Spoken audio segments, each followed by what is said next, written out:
Welcome to the 700 Club. Here's a warning. America and Britain will have to prepare to pay a heavy price for their aggression.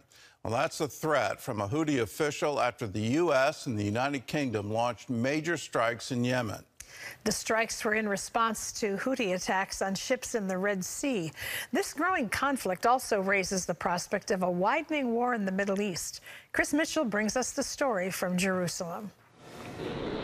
President Biden authorized the strikes that hit at least 16 military sites in Yemen. Since November 19th, the Houthis have hit ships from 40 different countries. These attacks against vessels in the Red Sea pose a direct threat to lives, to freedom of navigation, and to global trade in one of the world's most critical waterways. The Houthi attacks have had a major impact on global trade, since around 15% of that trade flows through the Red Sea. What's happened because of these Houthi attacks against commercial shipping is that thousands of ships have had to divert, take longer routes, pay more for insurance, and that gets translated into higher prices for people for everything from fuel to medicine to food. On Thursday, the UN Security Council condemned in the strongest terms the Houthi attacks. The attacks come as Israel is keeping up its assault on Hamas in Gaza, but facing criticism from some in the U.S. On Capitol Hill, Senator Bernie Sanders introduced a resolution that could cut aid to Israel. The Senate is scheduled to vote this Tuesday on a bill targeted at Israel that would require the State Department to report every 30 days on alleged human rights violations in foreign countries. If the State Department fails to issue a report, all security assistance to Israel would be cut. And at the International Court of Justice, Israel is defending itself after South Africa put forward its argument that Israel is committing genocide against the Palestinian people in Gaza. Yet one more front facing Israel during its darkest hour since the Holocaust. Well, Chris Mitchell is with us now from Jerusalem. So the Houthis are promising retaliation. How might they strike back? Well, Gordon, they have a variety of arsenal of weapons in their arsenal. They have attack drones. They have ballistic missiles. They can have about a 600 or 700 mile range. They fired one at Israel, was shot down by the Arrow anti-missile system. They have anti-ship missiles, anti-ship mines. So they have a variety of ways they can decide to retaliate against the United States and Israel or any of the shipping in the region. It remains to be seen exactly how much damage the U.S. and the U.K. strike has done on the Houthis' arsenal right now. So we'll see how they can respond and when they will respond. Is there any danger that this could turn into a much widening war in the Middle East and force both Britain and the U.S. to deploy ground troops to take out the Houthis? Well, that is a possibility. I mean, the Houthis are just one front of multiple fronts. You have Hezbollah in the north. You have the Iranian-backed militias in Syria and Iraq. You also have the West Bank is another front that Iran is trying to provoke. Whether or not U.S. and U.K. troops would actually be on the ground there in Yemen, I doubt that, but I think they would have maybe a more robust air campaign to try to destroy what the Houthis have done. This is remarkable, Gordon, to be able to affect 15% of the shipping of the world. It's also sort of a de facto naval blockade on Israel. And finally, the U.S. and the U.K. responding, as well as four of the nations that backed last night's attack. Well, we've been warning for years that these straits were choke points, and someone literally with a rocket-propelled grenade could bring shipping to a halt just by launching attacks at the narrowest point of the strait, and we're seeing it play out. Is Iran behind all of this? And if so, what is their overall plan? What's the overall strategy they have? Well, I believe Iran is behind all of these fronts, Gordon. The Houthis have been given the weapons, the technology, the capability to do what they're doing right now. That includes Hezbollah, which is the main proxy of Iran in the region. And as I said, these Iranian-backed militias in Syria and Iraq have been attacking U.S. bases. They've also been fomenting terror attacks in the West Bank, Judea, and Samaria. So they're all behind that. Eventually, their goals, first of all, they want to destroy Israel. Second, they want to have hegemony and dominate the Middle East. And because of their theology, they want to dominate and take over the world. And one other thing, Gordon, we should mention is that they're racing towards a nuclear weapon. There's been so much fighting going on. I don't think a lot of people have been paying attention that they're enriching uranium to 60% enrichment, which is just one step away from weapons-grade uranium. That is a chilling prospect, and one I don't think we've really paid attention to for a couple of years now. At one point, it was all the headlines and trying to use sanctions against them to stop that weapon development. But that is an existential threat to Israel and a potential threat against Europe and the United States. So let us keep that in mind. Chris, thanks for the report. Thanks for the insight. We turn now to the International Court of Justice, where Israel is responding to claims of genocide by South Africa. Jeff Balaban of the American Center for Law and Justice joins us now from Jerusalem. So, Jeff, what is the basis for South Africa's claim? Hello, Gordon. Well, the purported basis is the accusation that Israel is committing the crime of genocide in Gaza in violation of the 1948 Genocide Convention.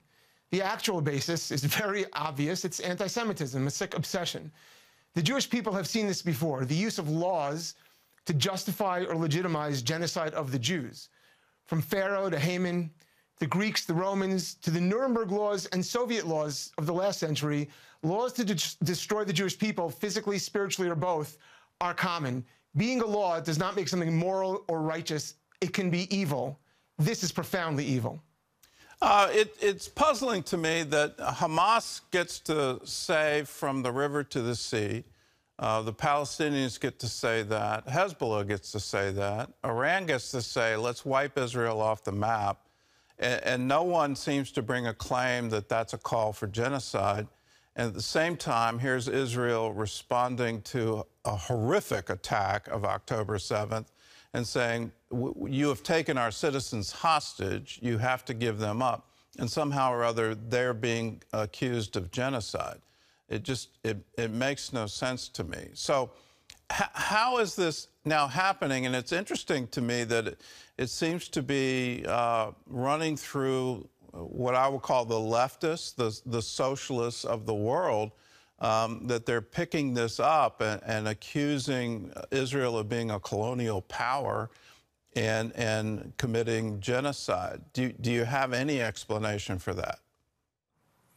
Well, I mean, the explanation is good versus evil, in this case, evil versus good. But in terms of something you just said, I think is a very key point, which is there's a leftist angle to this, and I think it's quite obvious and quite symbolic that South Africa was put up to doing this because, you know, the narrative that's taking place in the West, and especially in America, and the timing of this, which is to create tremendous pressure, I believe, on the base of the Democrats and therefore Joe Biden, is to portray Israel, and you've seen this narrative all along, this is a war, a racial war. This is a war of white people against black people. That seems to be this trend. We see this all across media, academia, out in the streets, that as though the Palestinians are people of color and Jews are white colonialists from Europe. It's nonsense. And I think that South Africa was put up to do this. I have no evidence of that, but it just seems a little politically too pat. You know, there's been a lot of accusations of apartheid, for example, and many people in South Africa have objected to the absurdity of that as well. So now this is putting together a package of a narrative that claims that Israel is committing genocide, which is false, that is a racial war, which is false, and it just fits the political agenda of the left a little bit too well to believe that it's not a put-up job. Well, they're also accusing Israel of doing exactly what the Palestinians are doing.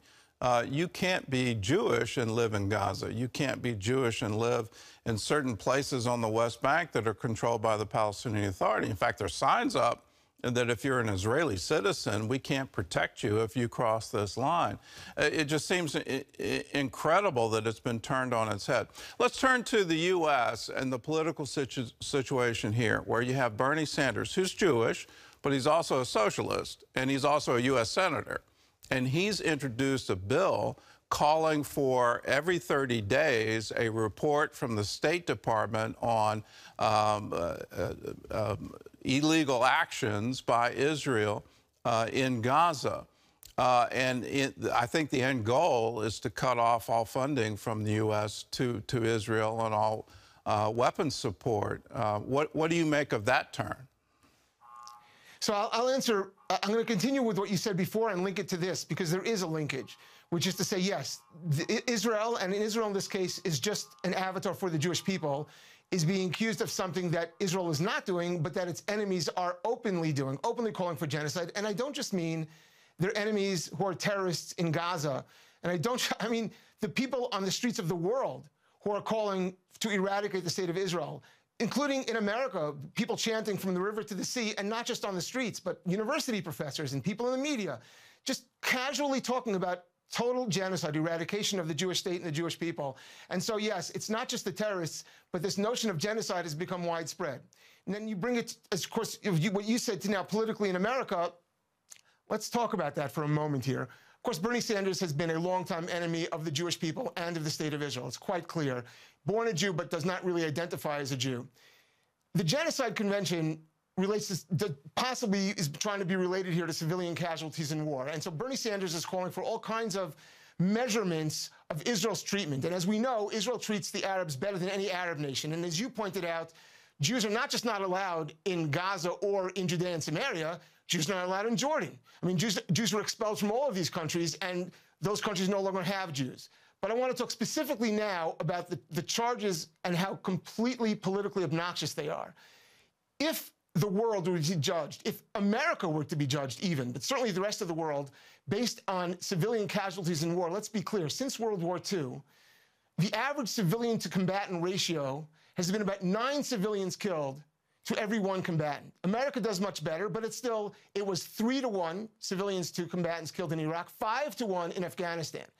By contrast, even if you accepted Hamas's absolutely ridiculous numbers, which are the only numbers coming out of Gaza, and nobody sane would accept those numbers, but even according to those, Israel's ratio is 2-to-1 or less. Historically, its ratio has been closer to 1-to-1, which is no country in the world has come close to achieving. And this is the most challenging possible situation, with the terrorists surrounding themselves with human shields, based in the most heavily populated civilian areas. The world can take a masterclass from Israel in waging war and protecting civilians, and instead, they're turning it as a way to judge Israel and condemn it for suicide. The implication... Go ahead, please. What do you make of the Metropolitan Police of London putting up signs in Heathrow Airport saying if you're a traveler from the Middle East, if you have any evidence of war crimes in Gaza, please make a report? It's absolutely stunning that the Metropolitan Police of London would take that and you know, what's the possibility of some kind of action being filed in London against Israel? Well, London, as many European countries now, and London has one of the larger populations of Jews. Paris has a large population of Jews. But London is frequently referred to as Londonistan. I mean, the truth is, it's become so overwhelmed by the enemies of the Jewish people that the police have been going after the Jews to protect the protesters calling for genocide. And no, England does not have the same protections for free speech that we have in America. So there they normally would punish calls for genocide. Instead, they're punishing the Jews, and they're protecting those who are actually seeking genocide. So the world has been turned upside down. London is a perfect example, and the Metropolitan Police have been condemned widely now for their behavior since the beginning of this war. They are not protecting the Jews by and large. They're going after the Jews, and they're protecting those who call for our genocide. Gordon, the world is being judged now, just like those empires I mentioned before, who for 4,000 years have passed laws in order to genocide the Jews, destroy us spiritually or physically. The world is being judged because their actions and their rhetoric, in every respect, are genocidal against the Jews. Meanwhile, the Jews are being, as we have been, the most humanitarian and trying to preserve life as much as possible, and maybe that's why they hate us so much. Let's talk about the future. If the International Court rules against Israel, and there seems to be indications they will, the chief prosecutor, it's amazing that at the outset, instead of going to southern Israel and looking at what happened on October 7th, he flew to southern Gaza and was investigating potential war crimes in southern Gaza. So what are the implications of a ruling against Israel? Well, you know, I work with the ACLJ, and the ACLJ wrote a brief. Now, even though we are not a state actor, and only state actors can actually be involved directly here, we are an NGO at the UN, and so we put together a brief. And one of the things that we noted in the brief was that South Africa, in its own accusation against Israel, almost doesn't mention it at all. It touches briefly in 2 paragraphs towards the end, basically. It mentions, oh yeah, by the way, something happened on October 7th and Jews were attacked. But the entirety of it is exactly what you're pointing out here. There's this one-sidedness, and the world, again, is going after Israel. What will happen ultimately? Personally, I don't think it was wise necessarily that Israel agreed to be judged here, but I think everyone understood that the judgment was preordained. Israel perhaps wanted to have a platform to at least make its case publicly so that good people, decent people, would hear the canards, hear the lies being told by others, and maybe take hope from the truth that Israel is purveying. We'll see if that was a wise move or not. The actions being taken by the world against Israel, they'll do what they want. Israel can't really stop it no matter what. Israel is never being judged for what it does. It's judged for who they are, the Jewish state. Amen. And let us rely on the psalm, why did the nations rage and plot a vain thing? The Lord laughs. So let's keep that in mind. He is our ultimate protector. Well, Jeff of the American Center for Law and Justice, thank you for all that you're doing, and thank you for all that the center is doing. For you at home, keep in mind the rhetoric happening, the propaganda happening, and if you're concerned, as we all are concerned, about the civilian population under this war and the devastation that is occurring, the pressure needs to be put on Hamas. Hamas still holds the hostages. Hamas has still vowed to wipe Israel off the map. Hamas has said, we will repeat October 7th again and again and again and again and again until Israel is wiped out. Now, Hamas needs to surrender. Hamas needs to give up the hostages. If you care about the civilian population of Gaza, that's where the pressure needs to be put.